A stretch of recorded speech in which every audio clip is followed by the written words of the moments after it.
All right, so the WNBA season is finally here. It's finally started. That was an interesting first game. Obviously, you had the hype of Caitlin Clark's debut, Aaliyah Boston, last year's Rookie of the Year, seeing how she would play, as now a veteran, seeing how the Connecticut Sun would respond. They had MVP runner-up Alyssa Thomas on the team. How are they gonna look? So I thought it was a great game, but the Connecticut Sun really controlled that game from start to finish. The ending really wasn't in doubt. Even in the third quarter, when things got under 10, you still felt the Fever didn't have a chance. At halftime, they were down 10, but it felt like 20. Now, the outcome wasn't unexpected. The Fever had the number one draft pick for a reason, and the Sun are a perennial finals contender with two MVP level veteran stars. So, I think most people would have projected the Fever to lose that game. But I think it's fair to say that how the Fever lost was surprising. They looked absolutely horrible. Not a single player on the team had a great game. Caitlin Clark, of course, was the biggest story, and this performance really poured water on a lot of the hype around her. A lot of people owe Diana Taurasi an apology. Ultimately, Diana didn't even say anything crazy. It just got blown out of proportion. But what Diana said was that the physicality and comfortability would not be an easy transition, and that Caitlin's greatness would eventually shine through, but that it'd be crazy to expect her to play as well as she played in Iowa, now going against bigger, better athletes. And that was absolutely true. Caitlin acknowledged the same thing herself after playing in the preseason, that the physicality was new to her. And that's what we saw in this game. We know the stats. She had 20 points, most of which came in garbage time with her best defender on the bench. And importantly, she had 10 turnovers. So if you haven't seen my previous video about projecting Clark's success in the WNBA, definitely go check it out. But one thing I mentioned is how tough of a matchup the Liberty would be for them if they made the playoffs as the bottom seed, because the length and strength that the New York Liberty have to defend. The Sun are actually a horrible defensive matchup for the Fever as well. Dejanay Carrington did an excellent job on Caitlin until she had to leave the game with a leg issue, but she stuck to Caitlin like glue without fouling much. And one of those fouls that she did have was an intentional half court foul that was sort of to set the physical tone of the game. But Dejanay Carrington had a great game, and that's for a player who wasn't the most impactful in her first few years. So it's really great to see her carving out a starting role on this talented Suns team. I thought she was the MVP of the first half of the game, not just on defense, but also cleaning up missed shots on the boards, and she had a few timely shots, including a big three. So let's zoom out and talk about the Suns' team defense. Caitlin and Aaliyah were absolutely hounded all game. Connecticut trapped both of them repeatedly, and it's interesting because I thought that this would be a team that you'd be ill-advised to use double teams against when Aaliyah Boston and Clark were on the floor together. And actually, the Fever coach, Christy Sides, actually said in a press conference a few weeks ago that they couldn't be double teamed. But she and I were absolutely wrong.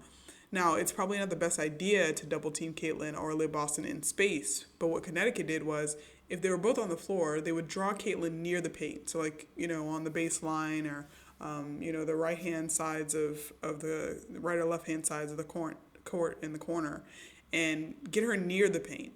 And then those two defenders could basically, you can kind of do both. You can trap Caitlin, and there's still short enough distance between her and Boston to be able to switch the second defender onto Boston in the paint if Caitlin tries to pass to her. So, and then also Dejanay Carrington's screen navigation in this game was just phenomenal. Clark couldn't get the looks that she wanted beyond the arc, and they also would bring DeWanna Bonner up, and DeWanna Bonner has a 7'4" wingspan, so they bring her up to the center left of the arc, which is Caitlin's favorite spot to shoot from. And I don't care how good of a shooter you are, a 6-footer is not going to get comfortable shooting over that kind of length. And Clark isn't a great athlete. She doesn't use quickness to get open and beat players off the dribble. She depends on her good height for a PG and the depth of her shots and spacing to get good looks. But when you have a very tall, rangy defender like DeWanna Bonner, even shots behind the three-point line can be disrupted. And Clark just never seemed comfortable until the game was basically over. She made several completely inaccurate passes, and her only made jump shots came off of screens. She made horrible decisions, throwing into traffic, traveling, or bouncing a ball off her leg. I've talked more about her turnovers in previous videos, and I predicted that being an issue at the next level, but this was even more than I thought. Before the game, she told Holly Rowe that her mindset going into this game was to not be a scorer, but instead to be a good decision maker and facilitator. And unfortunately, that didn't happen. She ended up setting a record for the most turnovers in a debut and got close to the all-time turnover record of 14.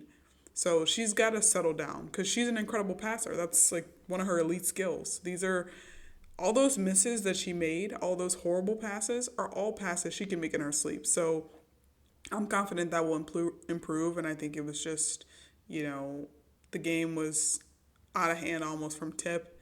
She wasn't comfortable. Her shots weren't going in, and she was visibly frustrated, and she had poor body language all game. And Coach Sides ended up sitting her for the second half of the first quarter, and later on throughout the game. So she also often kind of to adjust, she had Caitlin play the two instead of the point to limit her ball handling. So she'd have someone else bring the ball up and then have Caitlin moving off ball after the turnovers had started to get out of hand. And so I think that was a pretty good adjustment. Obviously, eventually you want Caitlin to be your point guard because she is such an amazing passer. But she has to get her handle under control and make better decisions when she is passing. So again, though, these are things that you expect from a rookie. Caitlin is going to take time with her coaches over this season to strategize, come up with better ways for her to get good looks and get comfortable early on so that we see more of the potential that we saw at Iowa. So we know that's there. The passing, she just has to get more comfortable. But Aaliyah Boston, I have no excuses for. She's not a rookie. She's played WNBA defenses before. She had a putrid game. She's not the tallest post player in the league, but she played way too small this game. Several times she was trapped in the basket, and instead of going up strong and drawing a foul, she just let herself get stuck. She also had no awareness of the timing or where she was on the court. She racked up fouls early. She struggled finishing at the rim, and she didn't space the floor at all, even though three-point shooting is supposed to be something that she worked on this offseason. She had a shot clock violation. She just has to be better. If Caitlin can't rely on her to be strong in the paint, then this whole offense falls apart because the whole offense is supposed to be built on their pick and roll and their spacing.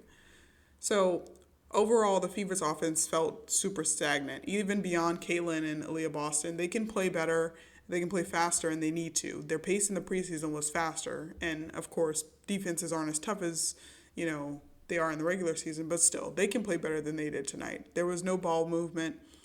Well-defended players did make good, quick decisions to pass out of double teams, so they got stuck in the mud.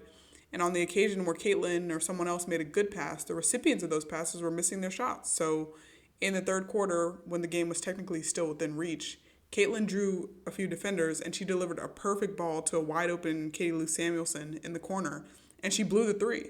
And those are have-to-have-it baskets, and Katie Lou is a veteran. Her main value, she's been on a number of teams, and her main value is her catch-and-shoot ability. So that is unacceptable for her to miss that sort of shot. So, I still think this team could round itself out into being a playoff bottom seed when it's all said and done. But they have a lot to fix and not a lot of time to fix it in. Rebecca Lobo previewed the Fever's upcoming schedule during the game, and it's a bloodbath. It's all against teams that are not only great, but have the same physical size profile of the Sun and will present the same problems they saw tonight. So they will play the Sun again.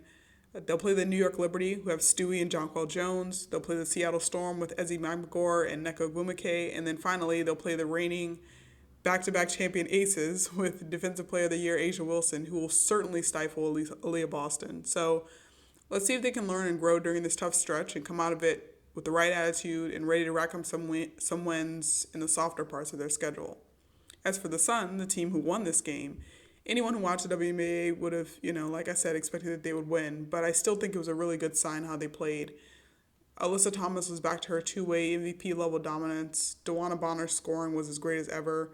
And the elite perimeter defense and complete buy-in by Dejanay Carrington was really promising. So we'll see how far the Sun can go in the East this year.